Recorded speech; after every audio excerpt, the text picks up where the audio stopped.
Boa noite, meus queridos amigos, irmãos. Mais uma vez com o nosso programa Espiritismo em Foco. E hoje, tendo a alegria de receber aqui meu querido amigo Marcos Demário, lá do Rio de Janeiro, de Niterói, né, Marcos? Então, muito obrigado, tá, meu amigo, mais uma vez. Agora só estão me vendo, né, na Jovem TV e no Facebook, e falar um pouquinho, né, do tema que o Marco vai falar para a gente hoje. Ele vai falar sobre educação, espiritismo e evangelho. Vamos bater um papo aqui sobre educação, esse momento, né, de pandemia, de isolamento, e que a educação nossa do Brasil, né, está toda parada, não só do Brasil, né, do mundo todo, né, ficou parada, muitas escolas ainda não funcionando. E vamos entender, compreender esse momento, e que o Marcos, que dessa área da educação, depois você vai falar sobre o IBEM, tá? Falar sobre tudo para você falar para o nosso público aqui, para o pessoal poder compartilhar lá no YouTube, tá bom, Marcos? E semana que vem vou receber aqui minha querida Fernanda Dias, lá do centro da Casa René Peça, vai falar sobre Jesus e atualidade. Também é um tema que falar de Jesus é sempre importante, né? Está sempre atual. Jesus não desatualiza nunca, não é verdade? Então, o Marcos pode entrar já aqui. Bom, Marcos, então você já está ao vivo, você já está no Facebook, já está na Jovem TV, aqui em Cabo Frio. Muito obrigado, tá, pelo seu carinho, né? Você já vê, essa acho que é a terceira ou quarta vez que você vem aqui, né, com a gente no programa Espiritismo em Foco. Me lembro da última vez que levaram você lá para o 2º distrito. Você lembra disso? Lembra. Lembra, né? Aquele. Lembro. Que trazer aqui para a Rua Porto Alegre, te levaram lá para o 2º distrito, né? Mas graças a Deus deu para fazer o programa, fizemos o programa, foi legal, muito legal, muito tranquilo. Então, Marcos, antes de nós começarmos a conversar, vou pedir para que você faça uma oração para todos nós, para que a gente possa ter a ajuda dos amigos espirituais, que possa nos envolver, possa te envolver, te inspirar, para que possamos fazer um programa que ajude as pessoas a pensar, a ter algumas dúvidas. E caso as pessoas tenham dúvida, pode mandar um zap aqui para o telefone 999-691632, que eu vejo aqui o zap, e faça a pergunta aqui ao vivo para o Marcos. Então, Marcos, faz a oração para a gente, por favor. Pois não. Vamos então, neste momento, agradecer a Deus, nosso Pai, a Jesus, nosso querido Mestre, por mais esta oportunidade de aqui estarmos reunidos para conversarmos sobre temas tão importantes à luz dos princípios da doutrina espírita. Nós rogamos, Senhor, nos ampare, nos abençoe, e que possamos receber as boas inspirações para aprofundarmos o tema e vermos a importância da educação e do Evangelho para seguirmos em frente, nos aperfeiçoando e melhorando a humanidade. Muito obrigado, Senhor, por tudo. Que a paz e o amor estejam em nosso coração, hoje e sempre. Que assim seja. Que assim seja. Então, meu querido Marcos, o tema de hoje que você trouxe para a gente, educação, espiritismo e evangelho. Agora, eu queria saber como é que o espiritismo vê a educação e qual é a sua importância, né? Como é que a gente, infelizmente, a gente vê que muitas pessoas não levam, né, a educação a sério. E como é que o espiritismo vê a educação? Fala para a gente aí, por favor.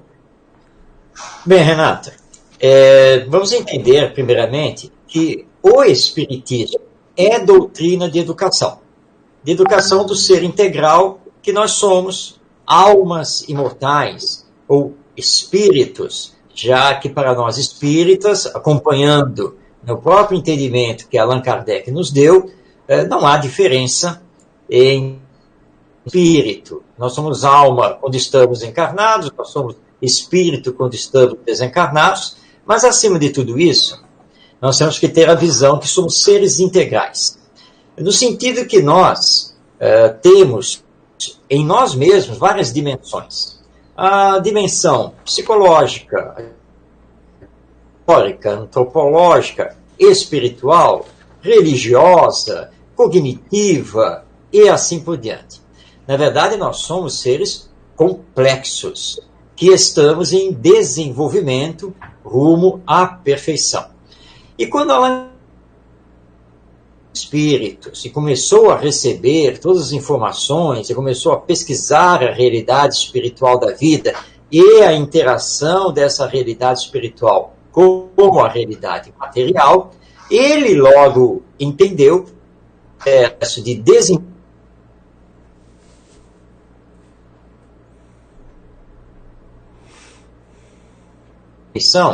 se for através da educação.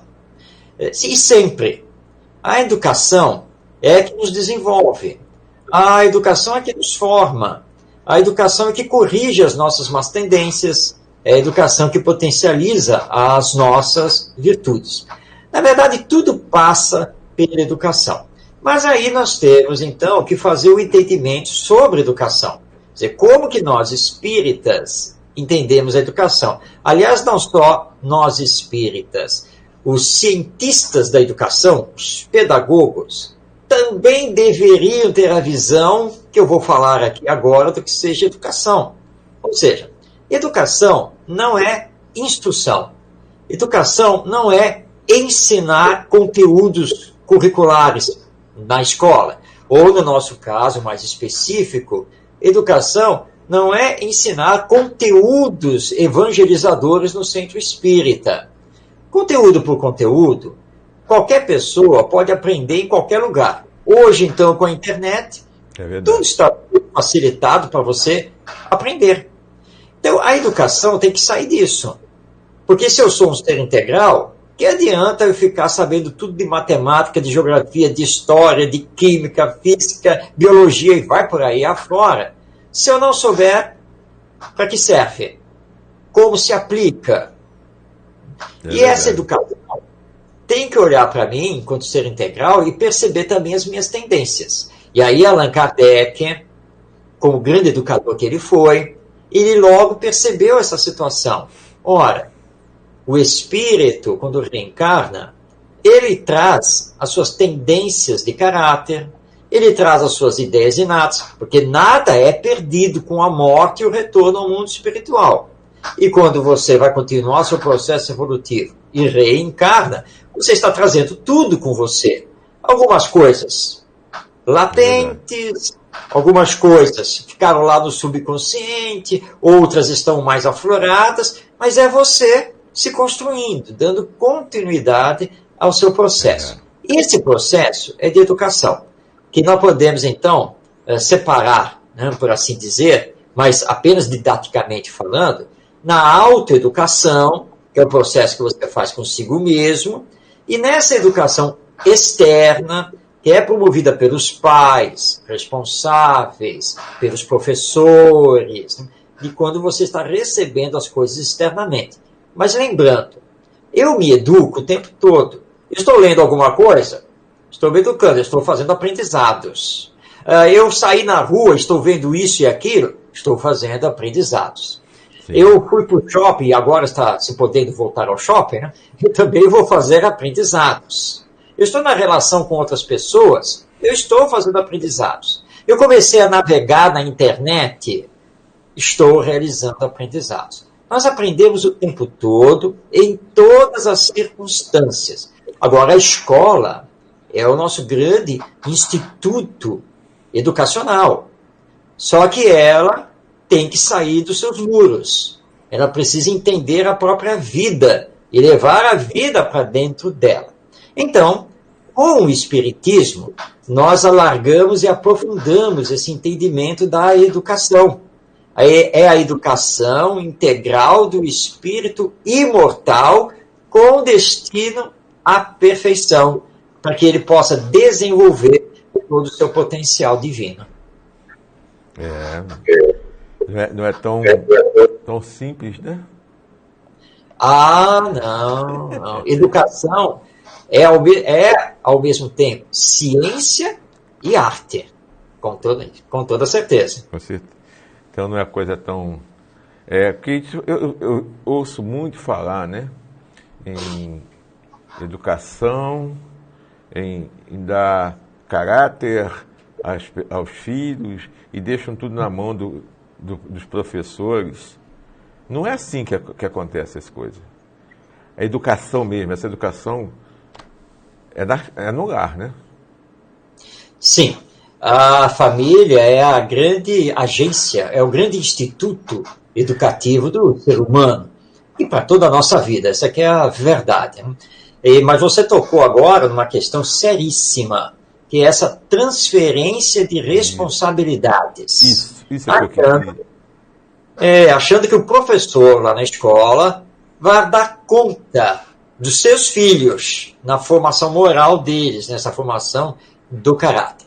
Nós temos que lembrar que o professor, a professora, por mais amor que tenha a sua tarefa, tentando cumprir ali a sua missão de educador e de educadora, eles não existem para substituir os pais. Assim como a escola não existe para substituir a família. Na verdade, família e escola têm que se dar as mãos, têm que se integrar. Pertence à família, um pouco mais, essa questão da formação do caráter da nova geração. Certo. A escola vai complementar e vai trabalhar um pouco mais o desenvolvimento intelectual, cognitivo dessa nova geração. Então, se pais e professores se derem as mãos, se escola e família se unirem, aí sim nós vamos conseguir fazer da educação aquilo que nós tanto sonhamos. Mas o problema, Renata, e você já colocou isso, eu vivo isso porque é uma realidade. Quantas vezes nós ouvimos discurso de pais que vão na escola para reclamar da escola, reclamar do professor ou da professora, isso. Exatamente com esse discurso. Vocês estão fazendo o quê aqui dentro? Porque eu coloquei meu filho aqui para ele ser educado. Não, mas não é bem assim, né? É assim, porque aí os professores também têm uma resposta na ponta da língua. Não, tudo bem, e nós estamos tentando nos esforçar. Mas o senhor ou a senhora tem que fazer a sua parte, porque nós não estamos recebendo crianças, nós estamos recebendo pestinhas. É verdade, é verdade. Eu tenho 40 crianças na sala. Então, o senhor e a senhora tem quantos? 1, 2, 3. Eu tenho 40 em cada turma. Ora, não dá. Como que eu vou conseguir corrigir cada um, mostrar para cada um, educar para cada um, sem que vocês façam o seu trabalho? Eu vou lembrar aqui, Renato, uma pesquisa que é da década de 1990.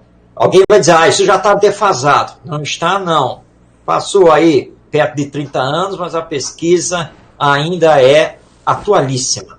A grande educadora brasileira, Tânia Zaguri, que tem muitos livros publicados, ela fez uma ampla pesquisa através da UERJ, que é a Universidade do Estado do Rio de Janeiro, e ela entrevistou 10 mil pais e 10 mil professores. Uma equipe que se mobilizou para isso. Uma pesquisa bem ampla. Vou destacar aqui apenas uma questão dessa pesquisa. Que a questão era a seguinte. Enquanto pai ou mãe, tá? Onde você acha que está o problema da educação do seu filho ou dos seus filhos? Renato, 99% dos pais responderam que o problema com a educação dos filhos era da escola. Porque a escola de hoje não educa, esses professores de hoje não querem saber nada com coisa nenhuma. Bom, aí ela fez a mesma pergunta aos professores. Professor, onde você acha que está o problema para a educação dos seus alunos? E 99% dos professores respondeu que o problema está na família. Porque os pais de hoje não sabem dar limites. Os pais de hoje não sabem disciplinar. Bom, aí nós tivemos um problema. 99% dos pais dizem que é a escola e os professores. 99% dos professores dizem que são os pais e a família. E agora? quem tem razão. Pois é, olha que impasse, hein? A Tereza Guri utilizou a concha acústica da UERJ. A concha acústica da UERJ dá para 3 até 4 mil pessoas, e reuniu o professorado para apresentar o resultado da pesquisa. E ela chegou nesse ponto. E aí, então, ela me pediu assim, gente, agora eu quero saber o seguinte, todo mundo aqui é professor? Levanta a mão quem é professor. E todo mundo era professor. Todo mundo levantou a mão. Ótimo. Agora eu quero que levante a mão quem é pai e quem é mãe. Levanta a mão. Aí, aquele mar, né? Não foi todo mundo, mas uma grande maioria. Então ela olhou para a plateia e disse assim, vocês perceberam o que está acontecendo? Vocês são, ao mesmo tempo, pais e professores. Mas vocês parece que separam uma coisa da outra, e quando vocês se põem no papel de pais, vocês criticam os professores. Quando vocês vão para a escola e assumem o papel de professor, vocês criticam os pais. É verdade. Vocês estão criticando a vocês mesmos. Isso. Porque vocês são os pais. É verdade. Eles são pais, né? E os filhos deles são iguais a todas as crianças que estão na escola, né? Exato. Não tem diferença nenhuma. Então, tem que haver integração, tem que haver união entre a família e a escola. É verdade. Agora, o Marcos, se fala muito, né, em se usar ensino religioso nas escolas, né? Aí você me diz para mim, você acha que é possível educar com o evangelho, com doutrinas como você, pelo catolicismo, pelo protestantismo? Você acha que isso aí é viável nas escolas? Bem, Renato, quando essa questão do ensino religioso surgiu na Lei de Diretrizes e Bases da Educação Nacional, eu fazia parte, na época, da assessoria, da diretoria da USEERJ, a União das Sociedades Espíritas do Estado do Rio de Janeiro, hoje o nosso CERJ, né, o Conselho Espírita do Estado.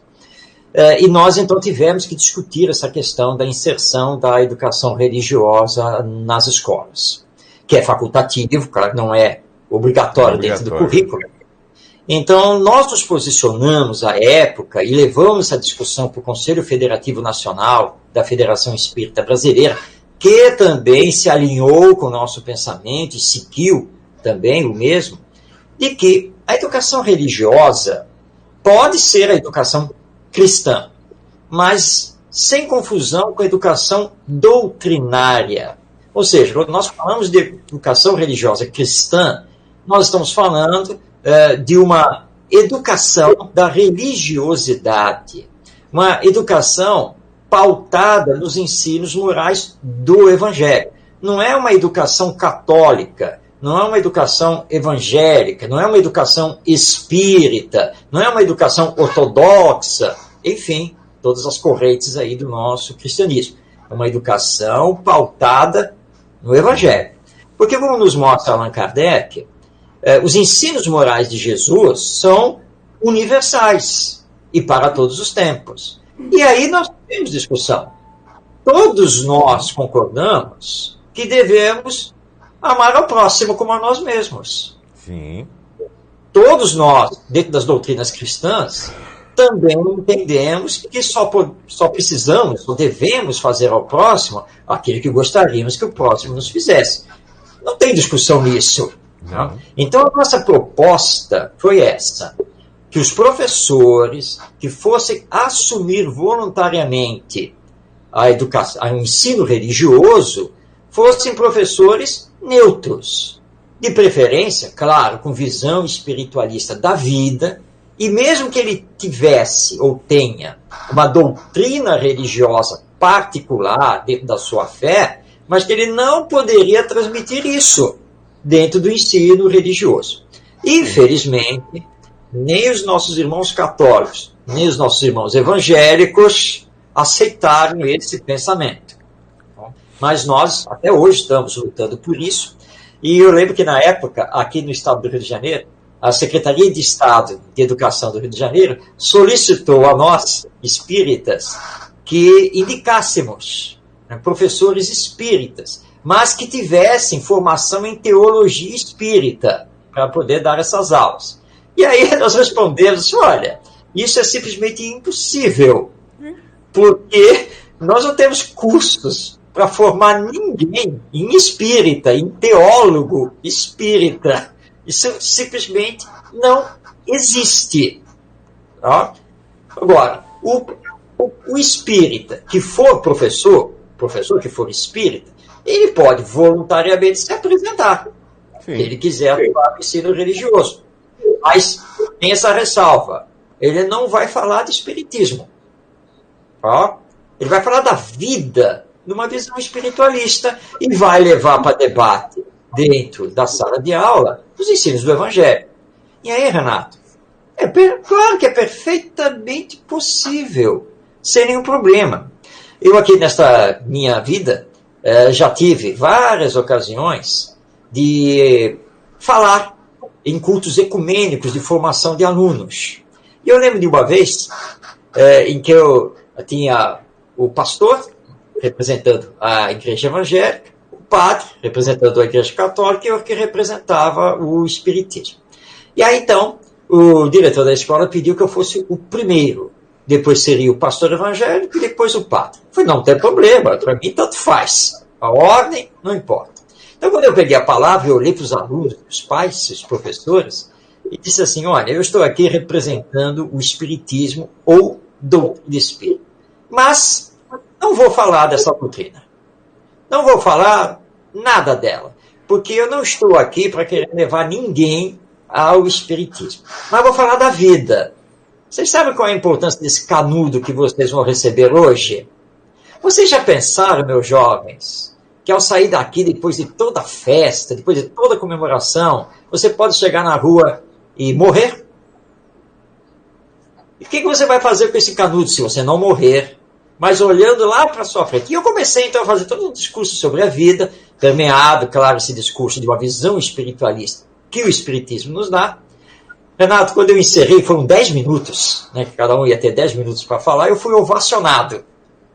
Aí sentei, aí um pastor evangélico levantou, bem, meus irmãos, e tal, porque o Senhor, como falou o nosso irmão aqui, e aí ele puxou o mesmo discurso. E depois o padre fez a mesma coisa. Por que isso? Ora, nós vamos trabalhar o Evangelho, não é esta ou aquela doutrina religiosa. Quando os nossos irmãos de outras doutrinas religiosas cristãs entenderem isso, o ensino religioso vai entrar de forma muito natural dentro da escola, que hoje não acontece. É verdade. Porque o Evangelho, né, de Jesus, ele alcança todas as religiões de maneira simples, sem complicação.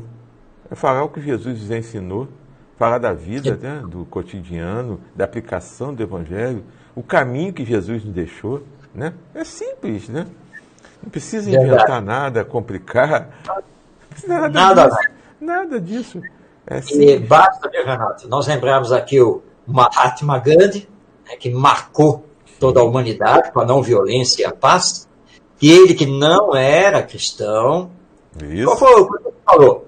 Se acontecer uma tragédia na humanidade e tudo correr, mas sobrar um exemplar do Sermão da Montanha de Jesus, a humanidade está salva. Com certeza. O sermão define tudo, resume tudo, né? Exato. Mas a gente vai chegar lá, né, Marcos? Vamos chegar lá. Sim. Está caminhando para isso, né? A evolução é lenta, mas está indo, né? É a lei de progresso, não tem como fugir dela, né? Verdade. Essa aí não tem jeito. Agora me diz uma coisa. Nesse caso aí você falou, então esses ensinos de Jesus, eles podem ser usados tranquilamente na escola? Pode? Sim, claro. Sem nenhum problema. O que eu tenho que fazer enquanto professor é me controlar em relação a eu ter uma doutrina. Por exemplo, eu sou espírita. Os alunos podem saber que eu sou espírita, não há problema nenhum. Mas eu não estou ali no ensino religioso para ensinar espiritismo. Quem quiser aprender espiritismo vai no centro espírita, vai ler as obras espíritas. Nós até podemos conversar depois, vamos lá fora, vamos bater nada de fazer proselitismo, né? Mas eu não estou ali para fazer proselitismo, estou ali para ensinar a minha fé religiosa. Tem que separar uma coisa da outra. Sim, com certeza. E que Jesus falou, né, cara? A lei maior de Jesus é o amor. Sim. Justiça, caridade. Se todos nós falarmos isso, todas as religiões falarem isso, está falando do Evangelho. Não precisa complicar nada, né? Como diz Allan Kardec na introdução do Evangelho segundo o Espiritismo, isso é o ponto comum. Sim, todas as religiões falam nisso. Basta não complicar, né? Não inventar coisas, né? Porque o homem, ser humano, ele gosta muito de mudar as coisas e botar a sua opinião, né? E a gente sabe, na história, né, da humanidade, né, que sempre prevaleceu os interesses, né? Então... Isso me faz lembrar, Renato, o saudoso Rui Kremer, que foi presidente da Cruzada dos Militares Espíritas, foi meu amigo. Né, porque a vida continua. Mas ele, uma vez, numa palestra, disse assim: olha, sabe quando que o ser humano se perdeu? Quando ele inventou a vírgula. Vou dar um exemplo aqui. Palavras do Rui Kremer. Pois é, Jesus pegou, olhou para nós e disse assim: amai-vos uns aos outros. Ponto. É ponto final. Amai-vos uns aos outros. Mas aí nós inventamos a vírgula. E aí, colocamos a vírgula. Porém, entendendo que ainda somos espíritos inferiores, com muitos defeitos, nós então compreendemos que é mais difícil amar esse pessoal de Cabo Frio. E aí nós fazemos todo um discurso complicando o ensino de Jesus, quando na verdade é um ponto final. Não tem como, vai discutir o que no amar-vos uns aos outros? É verdade. Então, é exatamente o que você falou. Nós é que gostamos de complicar, quando tudo, na verdade, é bem simples. É bem simples, né? O Evangelho é bem simples. Mas a gente vai aprender. Agora, ministro, uma coisa, né? Os princípios, né? Um dos princípios mais importantes, né, é a imortalidade da alma e a reencarnação. Né? São os princípios básicos da doutrina espírita, com outros, mas esses. Que essa imortalidade da alma, a reencarnação, que as outras religiões não aceitam. Né? Então, e como é que esses princípios eles afetam a educação? Bom, a imortalidade da alma, ela pertence à crença de toda a doutrina espiritualista. Mas só o Espiritismo trouxe para nós a alma imortal de uma forma bem patente, de uma forma natural, mostrando que nós nunca perdemos a nossa individualidade, nem as conquistas que realizamos. E aí vem a reencarnação. A reencarnação veio, e não é uma invenção do Espiritismo, porque a reencarnação já existe milenarmente em várias doutrinas e filosofias dentro da história da humanidade, mas o Espiritismo veio trazer a explicação lógica da reencarnação a partir da observação dos fatos, a partir do diálogo com os desencarnados, os espíritos, e a reencarnação veio alterar tudo, porque eu não posso ficar o mesmo diante dessa informação, dessas duas informações, que eu sou uma alma imortal, e portanto a morte não existe, e eu não sou este corpo, por mais que todos os dias eu me olhe no espelho e me diga, ai, como eu sou lindo, mas eu não sou o corpo, não adianta. A morte é a única fatalidade da nossa existência, ninguém escapa a ela. Eu terei que retornar ao mundo espiritual. E olha que informação maravilhosa, existe vida futura, existe vida fora do mundo material, e eu vou continuar vivo, com a minha individualidade, e vou continuar caminhando para a perfeição. Só que não dá para fazer isso ficando somente no mundo espiritual. E aí, então vem a reencarnação, me mostrando que eu não sou nada. Porque hoje eu estou, Marcos Demário, na situação XYZ. Mas e ontem? Quem fui? Onde vivi? Fiz o quê? E amanhã? Então, eu não tenho nada que me orgulhar e me achar aqui. Pelo contrário, eu tenho que olhar para mim, ver que defeitos, que vícios que eu ainda carrego, aquilo que eu preciso me melhorar, trabalhar por esse melhoramento e saber que eu vou dar continuidade a isso. E, graças a Deus, na sua justiça, hoje eu posso reparar coisas que fiz lá no passado, que não foram tão boas, e estou construindo o meu futuro. E dando continuidade também às coisas boas que eu fiz. Porque muitos chegam para mim, Marcos, eu acho que eu fui um daqueles que lançou pedra em Jesus. Então eu olha, nós temos alguns problemas em relação a isso. Porque meio mundo fala que esteve lá em Jerusalém jogando pedra em Jesus na crucificação. Pelo que consta, Jerusalém era uma cidade que não passava de 100 mil habitantes. Então é impossível que todo mundo estivesse lá para jogar pedra nele. É verdade. É uma questão matemática. A população era bem pequenininha.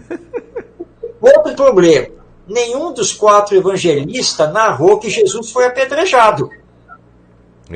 E agora? Ninguém jogou pedra nele lá na hora da crucificação. Tá? Verdade. Então, gente, olha só. Não é possível que no passado nós só tenhamos sido muito ruins. Não é assim que a coisa acontece. Nós vamos desenvolvendo as nossas virtudes paulatinamente e vamos mesclando o bem com o mal até chegar num patamar de espírito neutro, conforme está na classificação lá do item 100 do Livro dos Espíritos. Ou seja, o espírito neutro é quando você está naquele dilema, né, de sair do mal para fazer o bem, como dizia Paulo, né, mas nem sempre eu consigo fazer o bem que eu quero e às vezes eu faço o mal que eu não quero. Mas nós vamos passar por isso também e vamos seguir em frente, graças à bênção da reencarnação. Então a reencarnação me leva a esse patamar e muda a educação completamente.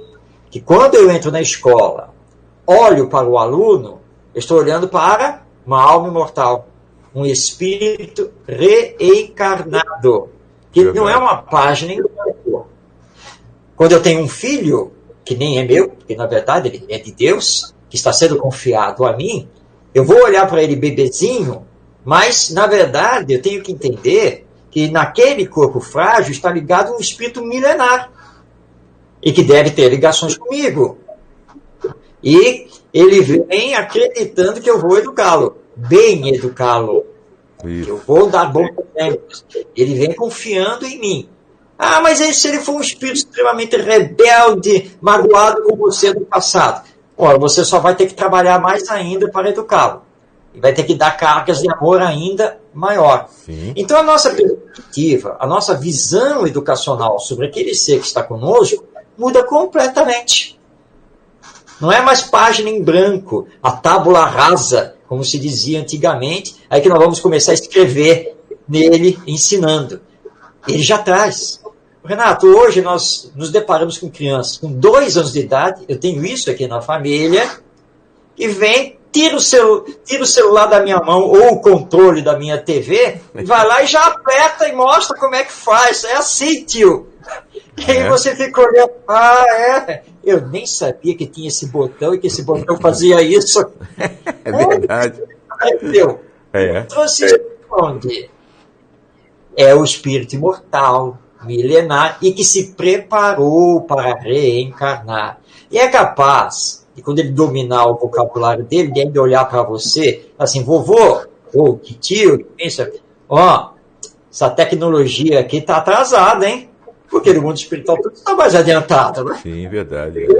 Impressionado. Chega aqui, olha o celular e já vai lá com o dedinho, porque já sabe que tem que passar a tela, que não sei o que e tal. Ensina mesmo, é verdade. Agora, um alerta. Isso mostra desenvolvimento intelectual. Mas o desenvolvimento moral nem sempre acompanha esse desenvolvimento intelectual. Aí que entra os pais aí, a educação aí. Falou tudo, Renato. É exatamente isso. É como a mãe que chegou para mim lá no Centro Espírita e disse: Marcos, minha filha é um espírito superior que veio alavancar, desenvolver a transição planetária. Poxa. Isso é muito, né? Isso é forte. Então eu perguntei a ela: por que você acha isso? Ah, porque a minha filha é muito inteligente. Muito bem, parabéns por isso. Agora, me diga o seguinte, ela é obediente, você sabe obedecer limites, assumir responsabilidades, ela é amorosa. Aí veio a resposta da mãe. E aí é um problema sério. Aí ela dá um trabalho para nós, etc, etc. Então eu olhei e disse assim, olha, sinto muito do que eu vou falar, mas eu acho que sua filha não é esse espírito superior. Porque espírito superior, ele já vai trazer a bondade inata nele, ele já conquistou. Espírito superior. Então, obediência, respeito ao próximo, limites, ele já vai trazer espírito superior. Então, faça o seguinte, eduque, corrija, dê os limites, porque depois, quando crescer, vai complicar. Aproveitar essa fase inicial aí, até os 7, 8 anos, né? Que é a idade ideal para tirar as más tendências, né? Como falam sempre. Exato. E é o melhor momento, né? Para tirar essas tendências aí que a gente vê. Aí acha que é tudo bonitinho, passa a mão na cabeça, né? Aí cresce, depois não tem mais que. Não pode, vai ter que negociar. É verdade, porque fica mais difícil, claro. Com certeza, né? Com certeza. Agora vamos falar do nosso querido amigo Allan Kardec. Né? Allan Kardec sempre defendeu, né, durante quando ele codificou, né, e estão nos livros, né, a tese da educação moral, que é a base de tudo. O que seria essa educação moral? O que Kardec quis dizer com isso? Bom, estudando Kardec, nós vamos entender que a visão dele da educação moral tinha dois viés, por assim dizer. Ele coloca isso já em O Livro dos Espíritos. Primeiro, quando ele afirma que a educação é o conjunto dos hábitos adquiridos. Que isso faz parte, então, da educação moral, que não é essa educação através da teoria, através dos livros, que é uma educação prática, ligada à própria experiência de vida. Então, educação moral é criação, né, é o conjunto de hábitos que nós vamos fazendo com que o educando vá adquirindo pouco a pouco. E ele também nos informa que a educação moral é a formação do caráter, é a arte de formar os caracteres, como ele coloca em O Livro dos Espíritos. Eu sei que falar isso dentro das escolas estremece, dá um estremecimento entre pedagogos e professores, que logo vão se levantar e dizendo: o senhor está falando de coisas da religião e da família. Não, eu estou falando de educação. Educação moral. Mas se quiserem chamar de educação em valores humanos, educação ética, deem o nome que quiserem. Mas é urgente nós entendermos isso, que educação moral é a visão pedagógica, é a visão educacional de formar o caráter, corrigir as más tendências e desenvolver bons hábitos nesse ser que está aí na nossa frente. Criança, adolescente, jovem que está em desenvolvimento. Agora, para fazer isso, tanto os pais quanto professores e pedagogos precisam dar bons exemplos. Porque eu só posso desenvolver educação moral se primeiro eu fizer isso comigo mesmo. É aquela cena, Renato. Olha só, eu já falei que aqui em casa eu não quero ninguém falando palavrão, seus isso e aquilo. Bom, você acabou de falar. Então, se você acabou de falar, a criança lá, o seu filho, aí, por que eu não posso? Tá? Ou lá na escola.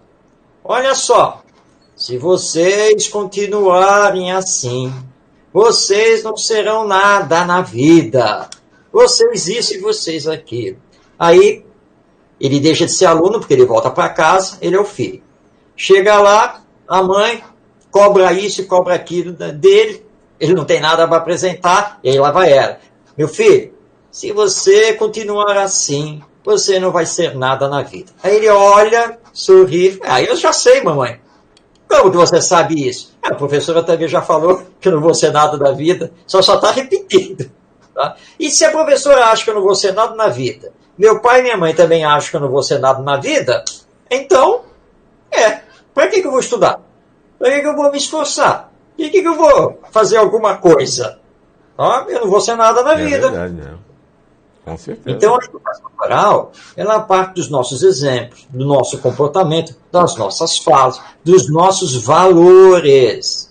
E eu tenho sempre que me perguntar quais são os meus valores de vida. Que valores eu quero passar para os meus filhos? Que valores eu quero passar para os meus alunos? Que cidadãos eu quero que eles sejam? Porque é fácil, pela internet ou pela TV, você falar do que está acontecendo, da corrupção, você condenar veementemente a corrupção aqui no nosso país, mas se você, nas menores coisas, isso porque você não tem chance das maiores, você se deixa corromper ou corrompe os outros. E ele está vendo. Nós temos que entender que nós adultos somos espelhos para as crianças. Eles estão olhando para nós. Estão vendo o que nós estamos fazendo, quais são os nossos valores. Então, a educação moral, ela tem por base os nossos valores de vida, esses valores geram os nossos princípios, e esses princípios é que vão gerar o projeto educacional, o projeto pedagógico, seja na família, seja na escola. Se nós tivermos uma visão espiritualista da vida, não estou dizendo visão espírita, mas visão espiritualista, uma visão de religiosidade, ou seja, a visão de fé na autoridade suprema, que rege a nossa vida, nós vamos começar a trabalhar a educação moral. Mas enquanto confundirmos a educação com a instrução, e achar que o único papel meu é o seguinte, eu me formei para dar aula de matemática, o resto é comigo. Ou a mãe, ou o pai, eu não tenho nada a ver com isso porque eu não fiz pedagogia, eu não sou professor para querer ensinar isso ou aquilo para o meu filho. Enquanto nós ficarmos com esse tipo de discurso, Renato, nós vamos continuar a assistir a gerações se sucederem, ateístas, materialistas, individualistas, com falta de ética, que é tudo que nós estamos assistindo. É verdade. Tudo. Aí nos perguntam, quando que isso vai mudar? Quando que a violência vai deixar de existir? Quando nós teremos justiça social? Quando promovermos a educação moral desse ser integral, espírito reencarnado, dando condições a ele para desenvolver o seu senso moral, corrigir as suas más tendências e criar para ele mesmo um conjunto de bons hábitos. É verdade. Então, tudo que você acabou de falar aí, tem a educação, né, dessas novas gerações aí, né, nas escolas. E a família? Onde é que entra a família? Onde é que entra as escolas? Como é que eles podem fazer com que essa coisa realmente, que você falou aí, funcione? Sim. Olha só, eu faço parte de um grupo aqui no Brasil que vem trabalhando a ideia da escola inovadora. A escola inovadora é aquela que abre seus portões, as suas portas, que derruba os seus muros, arranca as suas grades e deixa a família entrar, participar, compartilhar. Escola que também sai para a comunidade. Porque nós estamos trabalhando o conceito de comunidade de aprendizagem. E nós precisamos aprender, enquanto educadores, a ouvir os pais e responsáveis, que são eles que cuidam dessas crianças. A família é uma realidade social que nós não podemos descartar. Nós precisamos aprender com eles. Eles não entendem nada de educação. Mas deixa eles entrarem na escola para poderem entender. É simples assim. Nós podemos, Renato, fazer assembleias, rodas de conversa. Esquece que a famosa reunião de pais, que essa reunião de pais, essa reunião de pais precisa ser detonada. Vamos fazer confraternização, reuniões de estudo sobre educação dos filhos. Vamos deixar eles falarem, colocarem as suas dúvidas, os seus problemas. Nem todo mundo sabe o que é educação. Nem todo mundo aprendeu isso.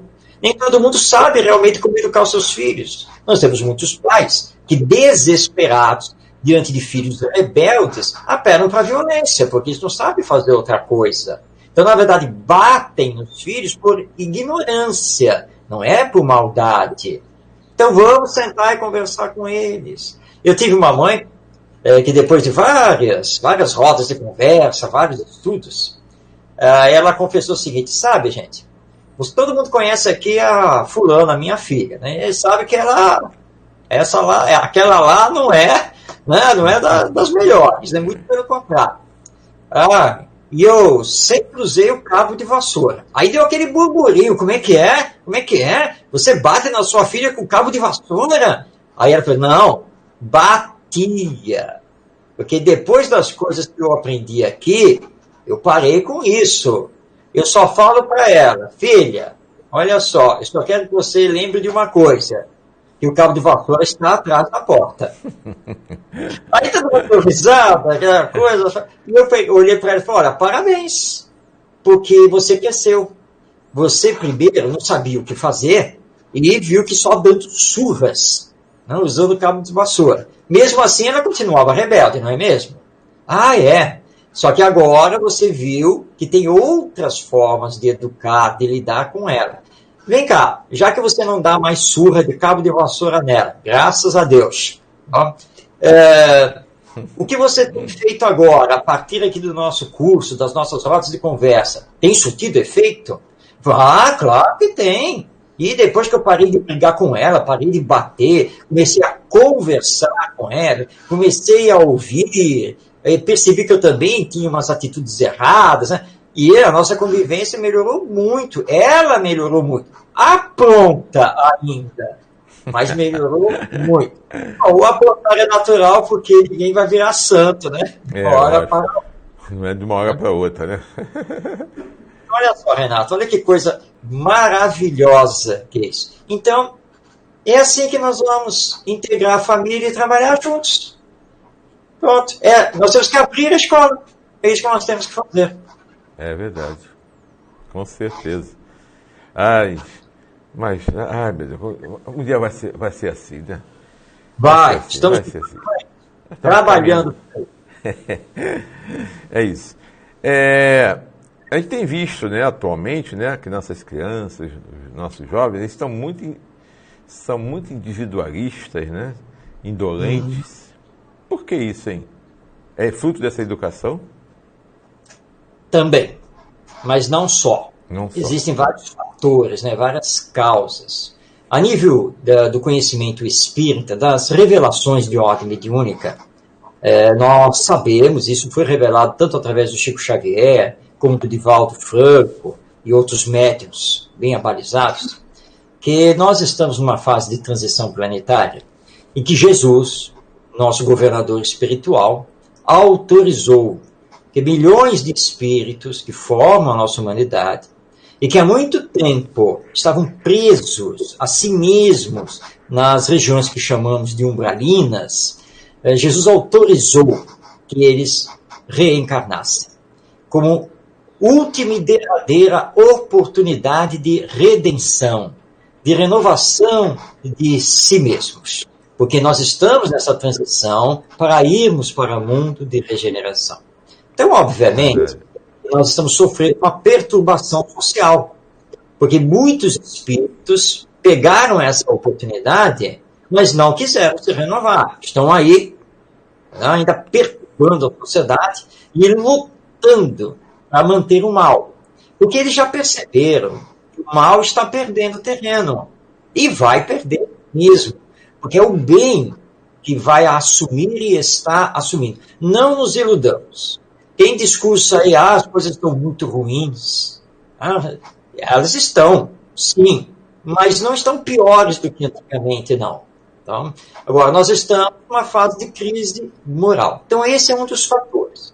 O outro fator, que aí é um fator educacional, é também um fator político, que nós ainda estamos mantendo a injustiça social, e daí, então, a miséria que ainda encontramos na nossa sociedade.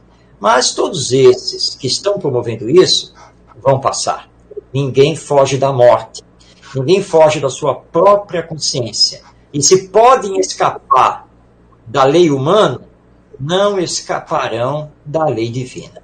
Então nós, espíritas, principalmente, temos que ter fé, confiança, mantermos-nos perseverantes do trabalho que estamos realizando, acreditando na educação, e como nós já conversamos aqui, na educação moral.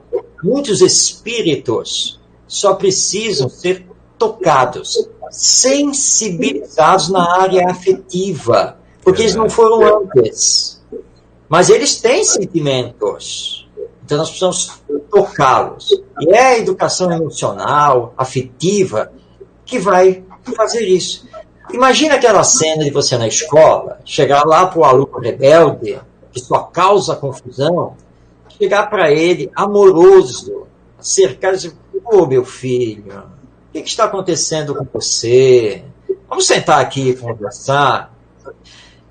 Isso nunca aconteceu com ele. Ele já estava preparado para você cair em cima dele. E aí ele fica desarmado, porque ninguém lidou com ele desse jeito.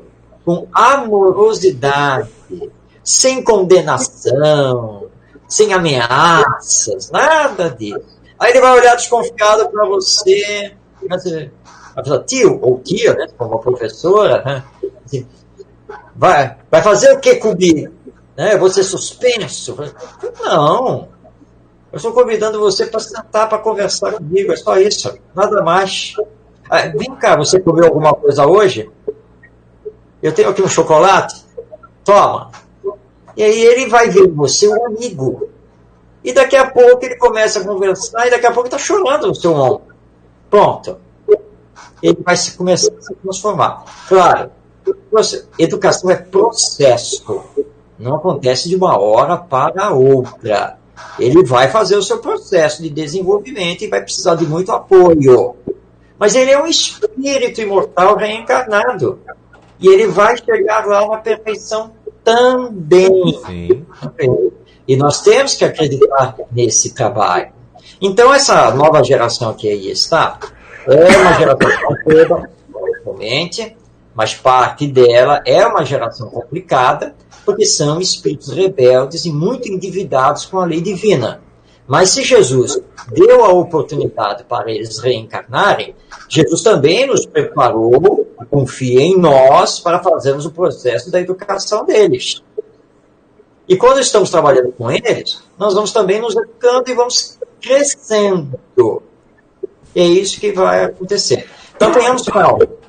A crise de ordem moral, ela vai passar. O mundo de regeneração vai chegar. Mas só lembrando uma coisa. Ele vai acontecer no terceiro milênio? Vai. Mas o terceiro milênio vai até 2999.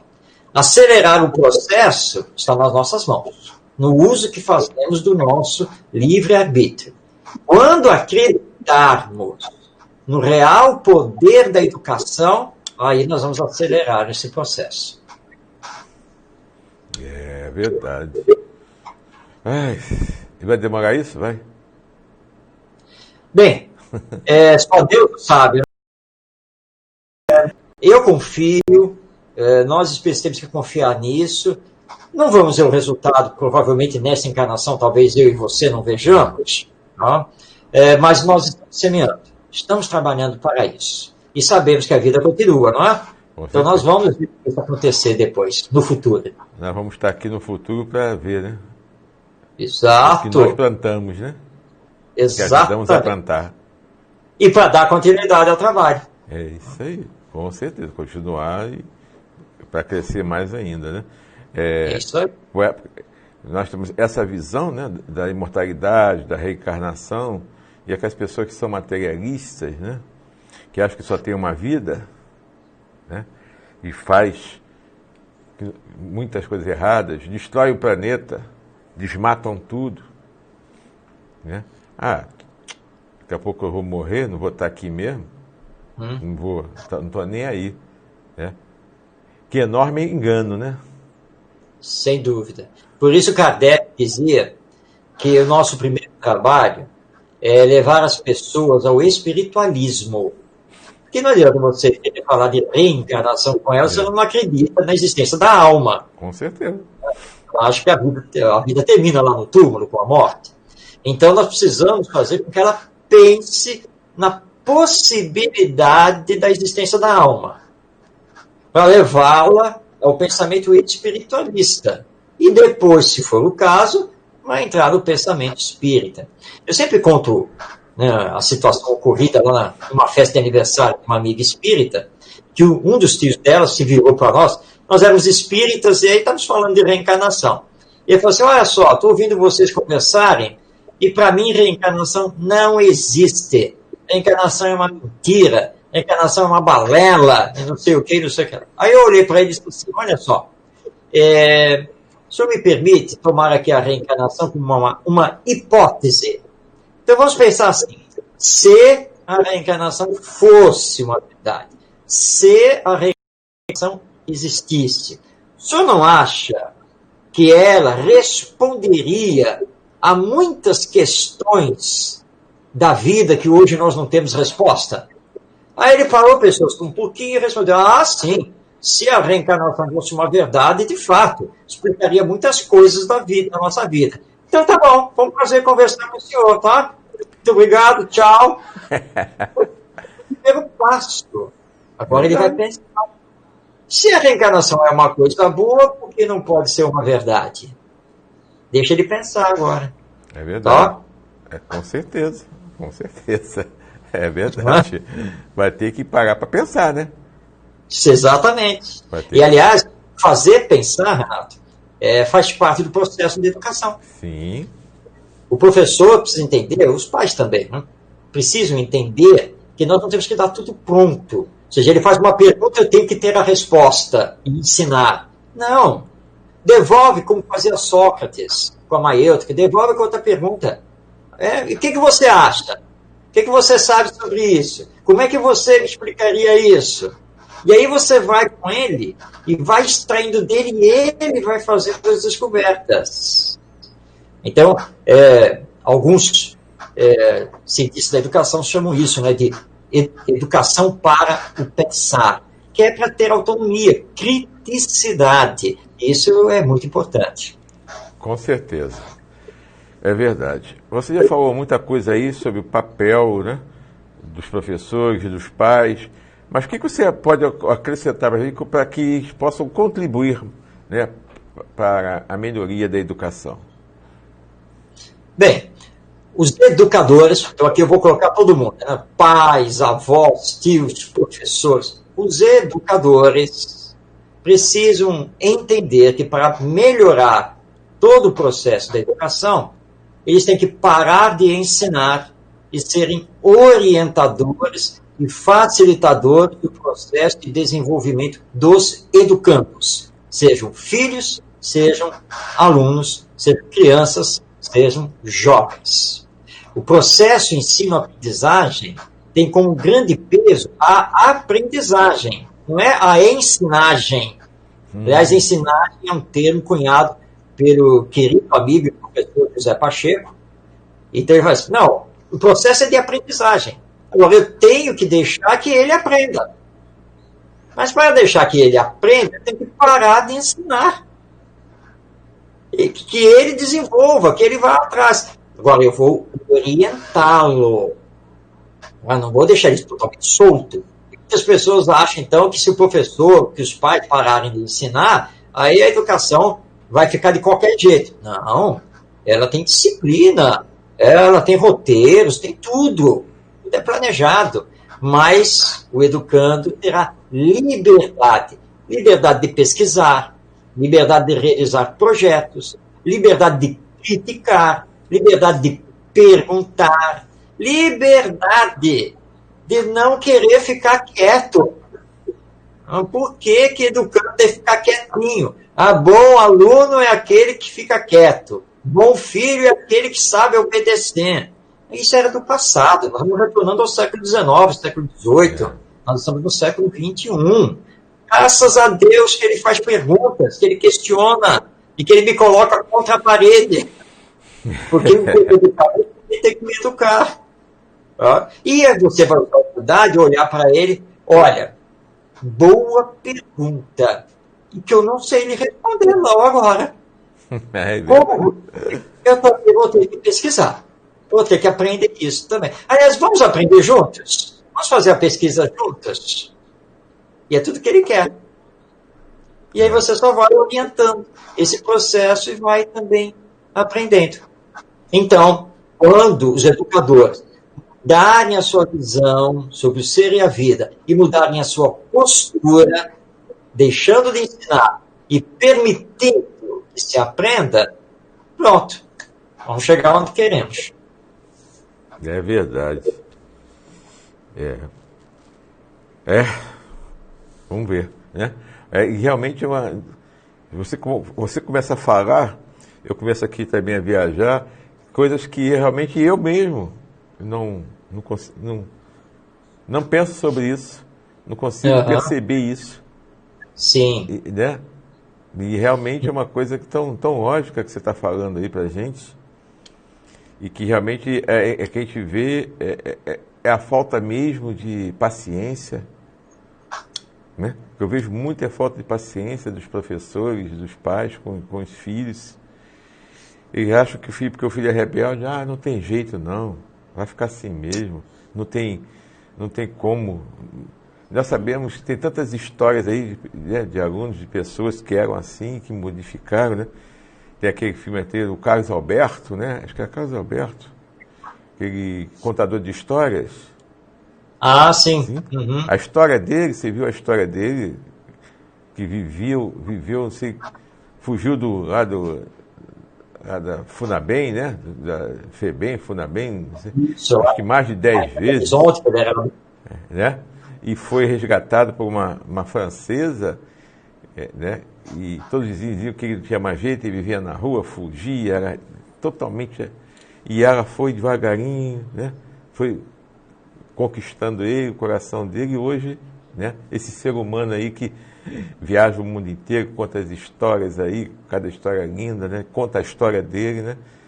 E como que não tem jeito, né, Marcos? E quantas histórias aí que nós não sabemos, incógnitas aí, né? Que a gente não sabe. De você tocou uma coisa muito importante, que para educar tem que ter paciência. Há um vídeo na internet, já de há um bom tempo, talvez você já tenha visto, mas o vídeo realmente é interessantíssimo, porque o vídeo pega, né? Você tem uma casa, tem um jardim, né, na frente da casa, né, com muitas árvores, e um banco. E nesse banco está um senhor, que é idoso, né, e um rapaz que está lendo o jornal. Na verdade, é pai e filho. Aí o está olhando os pássaros, né? Aí um pássaro pousa assim perto, ele olha e pergunta assim para o filho: o que é isso? Aí o filho baixa o jornal, daquela olhada, é um pássaro. Aí o senhor continua, vê lá o pássaro agora lá na árvore e faz a mesma. O que é isso? Aí o filho baixa o jornal de novo, mas já um pouco enfadado, olha, é um pássaro. Aí o senhor continua de novo olhando os passarinhos, aí de novo lá o pássaro. O que é isso? Aí o filho, pai, eu já falei que é um pássaro, entendeu? É um pássaro. Quer me deixar ler aqui o jornal? Aí o senhor olha para ele, faz aquele sinal. Espera. Levanta, vai para dentro da casa, volta com um livro, uma caderneta assim na mão, e o filho olhando, né? Esse meu pai esclerosado aí, né? Que tem que fazer aqui agora, né? Aí ele pega a árvore, era o diário dele. Ele abre lá numa página, dá para o filho, lê. Aí o filho, tá bom, vou ler. Começa a ler. Hoje, levei meu filho ao parque para passear. enquanto nós estamos passeando e observando as coisas do parque, ele se encantou com os pássaros. Por 20 vezes, ele me perguntou o que era aquilo. E por 20 vezes, eu respondi a ele, é um pássaro. Olha, aí o filho fecha de ar, começa a chorar, abraça lá o pai, e assim o vídeo vai terminar. Educação é isso. Tem que ter paciência. Muita paciência, né? Muito carinho, muito amor, né? Se colocar no lugar do outro, né? Exatamente. A empatia, tão famosa. Empatia, saber ouvir, saber entender, se colocar no lugar do outro. Isso é isso, né? É isso aí, meu amigo. Mas agora eu quero saber, quero que você me diga qual é a visão do Espiritismo sobre o Evangelho. Bom, vamos fazer um outro programa. Olha, nós temos ainda aí 20 minutos de programa.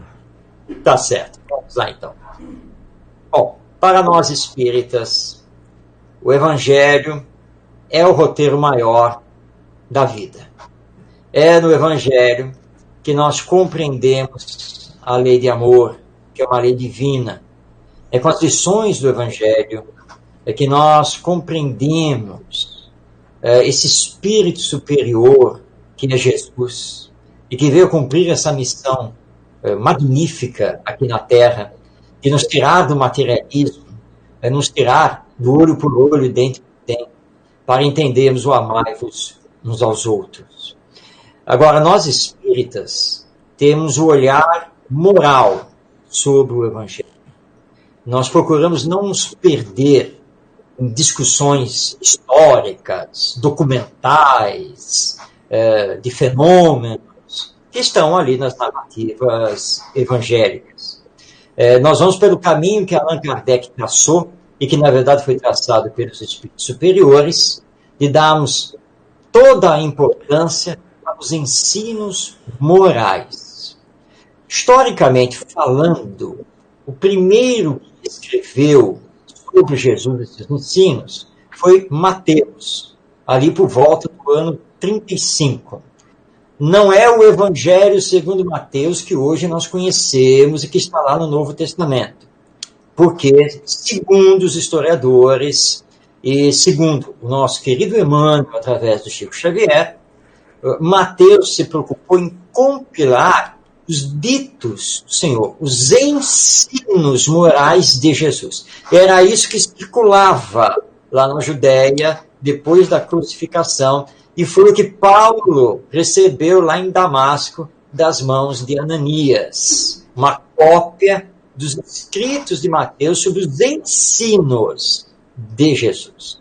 E Renato, nós deveríamos ter ficado com isso, e mais nada. Porque todo o resto que veio depois só gerou confusão. Então nós espíritas não estamos aqui para discutir se ele curou ou deixou de curar, se ele multiplicou ou não multiplicou pães, embora nós tenhamos explicações para tudo isso.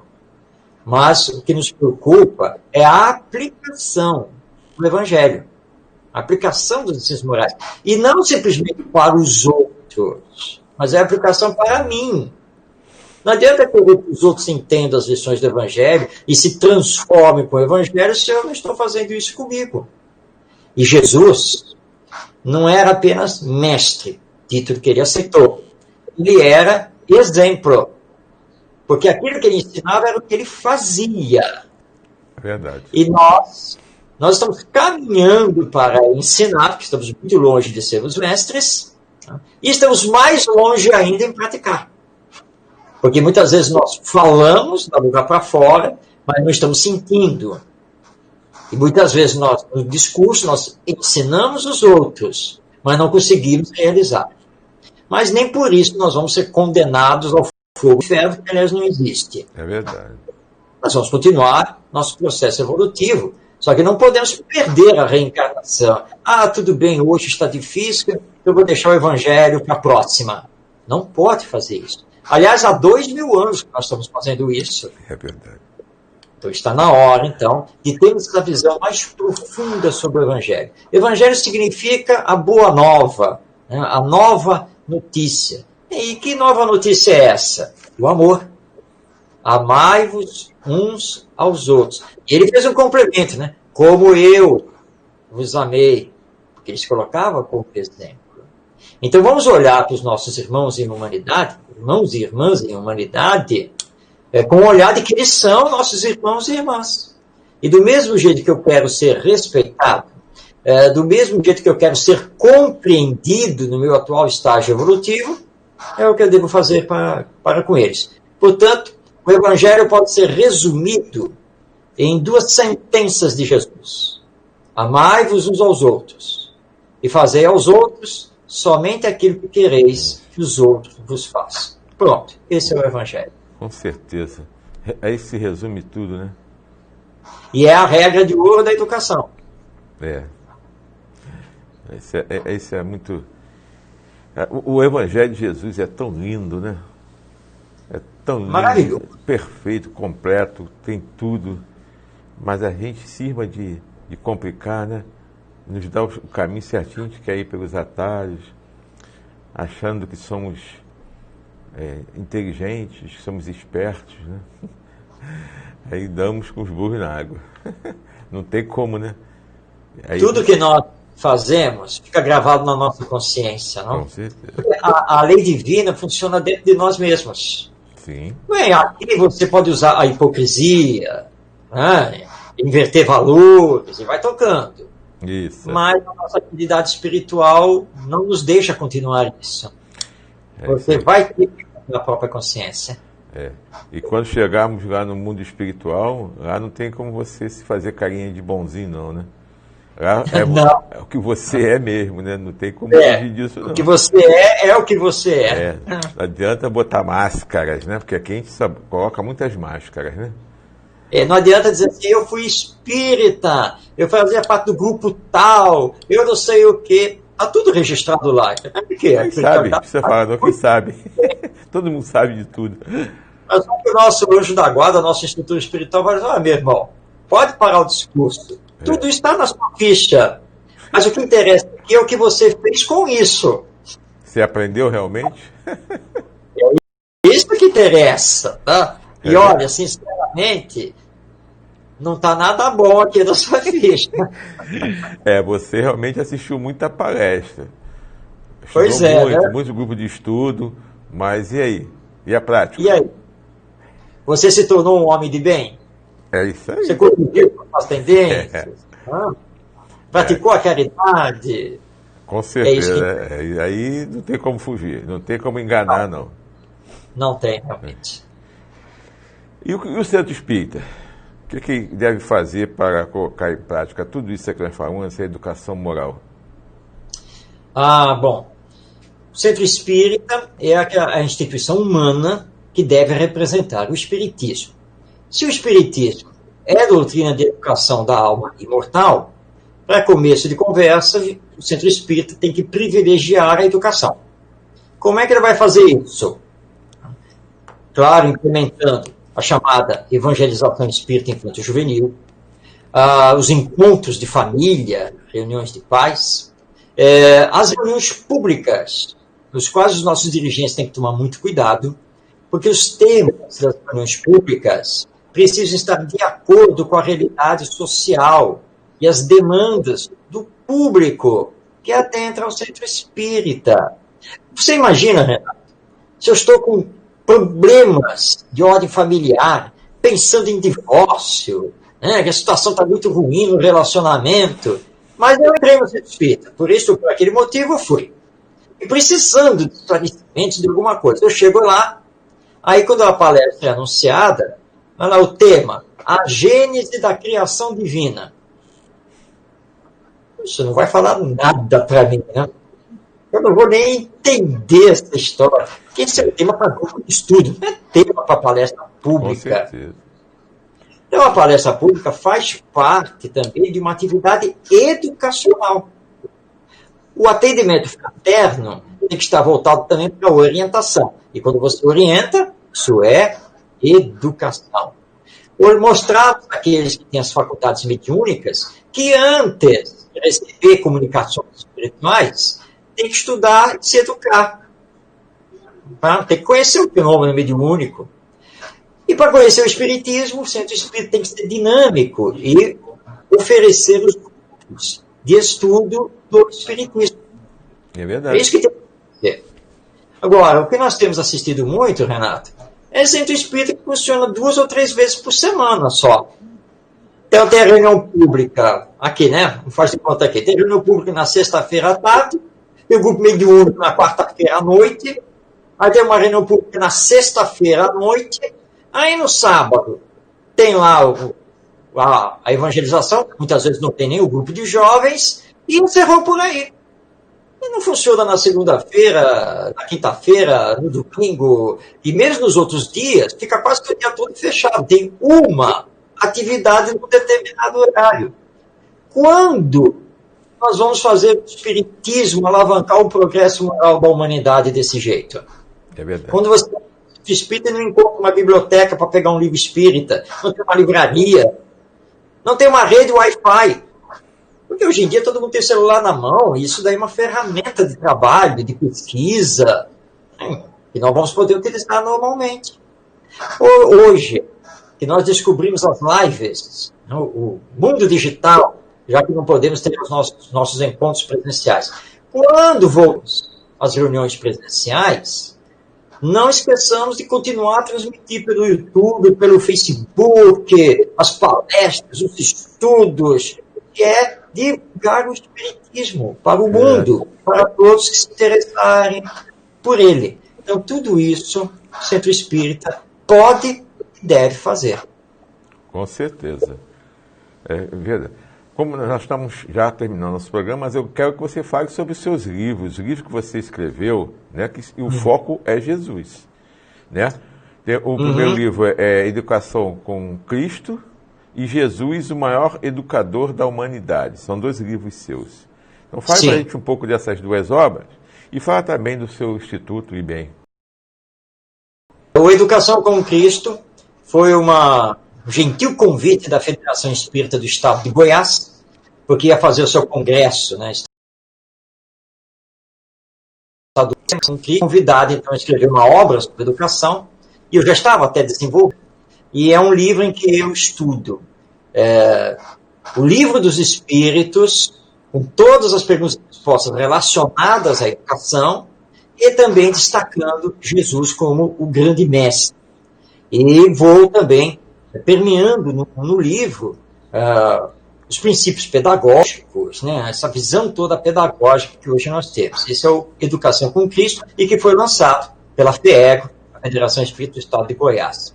E Jesus, o maior educador da humanidade, é um projeto que já tem um bom tempo e que eu levei tempo realmente para realizar. Hoje ele está lançado apenas de forma digital pela Amazon, e é um livro em que eu mostro que Jesus é o grande educador, é o mestre por excelência. Qual era a didática dele, que metodologia ele utilizava, quais eram os seus princípios educacionais, que historiadores, pedagogos estudaram Jesus como educador. Tudo isso está nesse livro, Jesus, o maior educador da humanidade. Hoje no total já são 30 livros publicados, graças a Deus. Já são 21 anos atuando pelo IBEM, o IBEM Educa, né, que é o nome de fantasia, que é o Instituto Brasileiro de Educação Moral, e o IBEM surgiu para levar aos educadores, às escolas, secretarias de educação, projetos pedagógicos espiritualistas. Nós temos 3 projetos principais. O projeto Escola do Sentimento, a Pedagogia da Sensibilidade e o programa Vivendo Sempre em Paz. Nós desenvolvemos esses 3 projetos através de palestras, rodas de conversa, treinamentos, cursos e também a assessoria pedagógica para todo o Brasil. Todos nós, educadores do IBEM Educa, somos voluntários, e quem quiser conhecer todo esse trabalho, ter acesso a vários conteúdos, é só acessar na internet www.ibemeduca.com.br. Repetir, né? Então, www.ibemeduca.com.br. Está aí o trabalho. E tem nós também, temos... tem também no YouTube, né? Ah, sim, sim. Nós temos a IBEM TV, que é o nosso canal no YouTube. Aliás, estamos em campanha para chegarmos aí a 500 inscritos. Aliás, chegamos até 1.000 inscritos. E onde nós disponibilizamos diariamente vídeos sobre educação voltados tanto para professores, quanto para pais e também gestores. E vem aí, posso anunciar em primeira mão o programa A Escola que Sempre Sonhei. E já está em preparação. Vai ser um programa assim, com muitas novidades, muita coisa boa que vai entrar no ar. E estamos também no Twitter, estamos no Facebook também.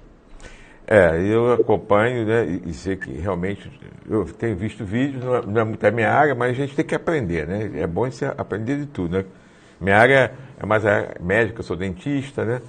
Mas a educação é tudo. Tudo começa pela educação, né? Hoje nós estamos aí, cada uma das suas profissões, mas passamos pela educação, passamos pelo professor, pelo mestre, né, por muitas pessoas que nos ensinaram, nossos pais, nossos avós, que deram, né, uma educação bacana para a gente, moral, e somos o que somos hoje, os homens que somos hoje. Mas esse instituto, ele é todo virtual? Ou tem um local físico? Ah, sim, ele é todo virtual. Todos os educadores que pertencem ao IBEM Educa são voluntários e todos trabalham por home office para o IBEM. Mas nós realizamos, sim, as palestras, treinamentos, cursos também de forma presencial. Atualmente, nós assessoramos o Centro Educacional Conhecer, da cidade de Leopoldina, em Minas Gerais. Aliás, deixo aqui meu abraço aos companheiros e companheiras de lá. E nós estamos lá 2, às vezes até 3 vezes durante o ano. E lembrando que o Conhecer, na Leopoldina, é reconhecido pelo Ministério da Educação como escola criativa e inovadora da educação básica brasileira. E lá já se aplica na prática o projeto Escola do Sentimento. Então nós estamos ao dispor dos educadores do Brasil todo, seja virtualmente, seja presencialmente. Ok. Meu querido amigo, nós chegamos ao final do nosso programa. Foi um bate-papo tão gostoso e passou rapidinho, 1h30 de programa. Muito agradável, muito legal. Muitas informações que realmente nos alertam, né? Que a gente, às vezes, não para realmente para pensar, né, sobre o tema, da importância da educação, da importância da família, dos professores, e cada um, né, dentro da sua função de ajudar, de melhorar nossos jovens, né? Nossas crianças. Então, eu gostaria que você desse suas palavras finais, fechasse o tema e se despedisse do nosso público. Bem, Renato, eu agradeço primeiramente a você, meu amigo, por esta oportunidade de participar do seu programa. Agradeço também a todos os internautas que estiveram aí acompanhando, que todos nós acreditemos na educação, que o caminho de renovação da sociedade humana passa pela educação. E que somente a educação pode transformar a humanidade, como nos dizem os Espíritos, lá em O Livro dos Espíritos. Mas entendendo, estamos falando aqui da educação moral, a que corrige as suas tendências, desenvolve o senso moral e dá a esse nosso educando, esse espírito imortal, um conjunto de bons hábitos através dos nossos exemplos. Então, se Allan Kardec disse que fora da caridade não há salvação, nós também podemos dizer, ele vai nos dar essa licença, que fora da educação não há como fazer a transformação. Com certeza, isso já sempre se falou sobre isso, né? Sempre que eu conheço como gente que a educação é tudo, educação que modifica aqui um país, né? Mas, verdade. Infelizmente, a educação no Brasil nunca foi a prioridade, né, dos nossos governantes. Mas nós vamos chegar lá um dia. Meu querido amigo, muito obrigado, tá, pelo seu carinho. E se preocupa não que mais para frente a gente vai te convidar de novo para poder fazer mais um programa com a gente. E vamos fazer através de live, né? Porque live ajuda bastante, né? E se puder fisicamente, a gente vai aproveitar uma oportunidade quando você vier aqui pela região, fazer as suas palestras, né? Se a gente puder encaixar você, a gente, né, te convida aqui para o programa. Mas eu acho que isso ainda vai demorar um pouquinho, né? Acho que nós vamos ficar nas lives aí um bom tempo ainda, né? É verdade. Primeiro nós temos que vencer a pandemia, mas venceremos. Com certeza, vamos vencer. Com disciplina, acima de tudo. Meu querido, então eu queria agradecer a você, agradecer as pessoas, né, que nos assistiram até agora na Jovem TV e no Facebook. Convidando a todos para a semana que vem. Estamos aqui com a minha querida amiga Fernanda Dias, da Casa René Peça, que vai falar sobre Jesus e a atualidade.